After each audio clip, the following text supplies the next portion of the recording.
So we're in this area of elder accountability. How can elders be effective and accountable to one another in their responsibilities as an elder? We've mentioned having regular elders meetings is essential. We've mentioned having elders job descriptions and reviews is essential. The third thing I want to mention is reporting back. It's possible to have job descriptions and duties that are doled out to one another, but unless there's a clear expectation to report back, it's possible that nothing will get done. So in your regular meetings as elders, assign responsibilities, tasks, action items with the expectation that within the next week before you meet again, they will report on it or they will do it. If someone in the church needs a phone call or a visit, delegate it right then and there, and then have the person report back. I promise you, if you do this, you will have an immediate increase in effectiveness among your eldership.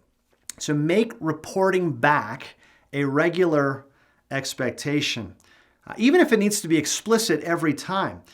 You might even want to agree ahead of time and talk about this, that look, as an eldership, we want to be effective. We want to be good pastoral shepherds.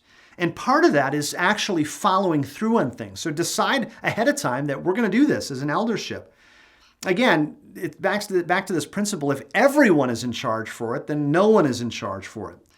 And again, we just encourage you to check out some of Alex's books, particularly the one on meetings that work, for some more practical suggestions on this. Number 4, intentional fellowship. An eldership can really be a miserable place of mistrust and suspicion, or distrust and suspicion. It's possible, maybe you're in such a scenario, but it's possible to have a toxic eldership. Such a place is not conducive for accountability. If elders don't trust one another, then they naturally will pull away from one another. One way to counter this is to schedule intentional fellowship. Get meals together.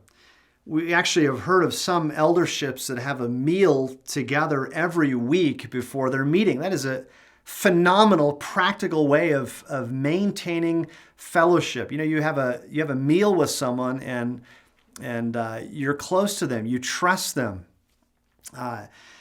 So go golfing with one another. Go hunting. Go fishing. Go to conferences together. If you have ideas, by the way, on ways to increase accountability among elders, please write us and let us know. We'd love to learn those and share those things. Go camping as families. We've tried to plan this in our eldership, just time away as families together. We know everyone's so busy, but to prioritize this and plan it out a year ahead of time. When you're one-on-one, ask about their marriage, ask about their work, share prayer requests, be vulnerable with one another. You are a team, and Satan would love to destroy the unity and the peace that you have as an eldership. So be aware of that and be intentional about counteracting that. Sometimes it's wonderful when fellowship just happens among elders. There's a natural affinity, but other times it needs to be scheduled. Where you need to go out of your way to schedule a meal, coffee with another elder to build the bond together. A certain kind of fellowship brings a certain kind of relationship. And a certain kind of relationship brings a certain kind of trust. And a certain kind of trust brings a certain kind of accountability. That's a healthy eldership. We really cannot afford to forfeit fellowship, which really leads to another point. Number 5, elders' retreats. This should be mandatory for all elders. Focused time away together as elders in prayer and supplication, in planning, all before the Lord, reevaluating.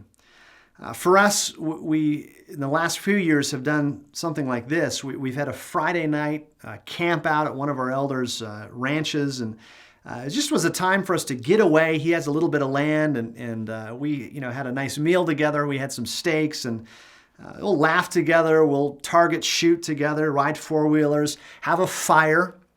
And then that night, we'll, before we get into our sleeping bags and camp out, we'll pray together. We'll share, what's going on in our lives and just have a time. There's not a huge agenda, but just to share our hearts on how we're doing in this past year and pray for one another. It's a blessed time. It's a needed time. We've also had special elders retreats, which, in the life cycle of our church have been around times where we've really needed the Lord's direction and guidance. Maybe it was a future church plant or bringing on more elders or some major decision where we wanted 2 or 3 days away, where we're strategizing. The whiteboard is out. We're planning together. We're praying together, but we're spending all that time together and in an intense, focused retreat. So there are different types of retreats, but these are important and you've got to plan them. You have to plan them, otherwise they won't happen. Number 6, lastly, intentional protection of one another. A healthy eldership cares for one another, is concerned about one another. Remember when I came on as an elder at the church where I'm at now, the elders came and met with my wife, and it was actually very endearing. And they said, look, if your husband ever gets too busy, if he ever is too stressed out, we want you to know that if he's ever neglecting you or the kids, you come first, and we're for your marriage. We're for your family, and you come and tell us. You have an open door. Well, that kind of protection, that kind of, we could call it care-fronting rather than confronting, is precious and wonderful. So you want to have an atmosphere and an attitude and an ethos in your eldership of caring for one another, concern for one another. If there's an elder who's stressed out with life, or his wife is sick, or his family is in a turmoil, to come along and say, what, we think that what's best for you is you take 6 months off, take a year off on a sabbatical. We want to care for your soul. We want to care for your life. And part of this care fronting would include prayer for one another.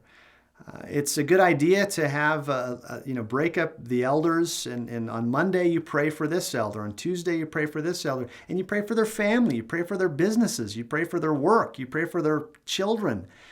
But to have a prayerful, concerned, loving atmosphere, that is such a blessing. It is so much more difficult when you have a toxic eldership where you're suspicious of one another, where you're battling one another, and you just, you have to muscle through that and do your best to honor the Lord and love one another. But to try to foster an eldership and an atmosphere where there's a concern, there's a love, and these are some practical ways to do that. Fellowshipping with one another, meals with one another, families camping out together. Things like this all help build community and build the kind of eldership that really fosters accountability and getting things done.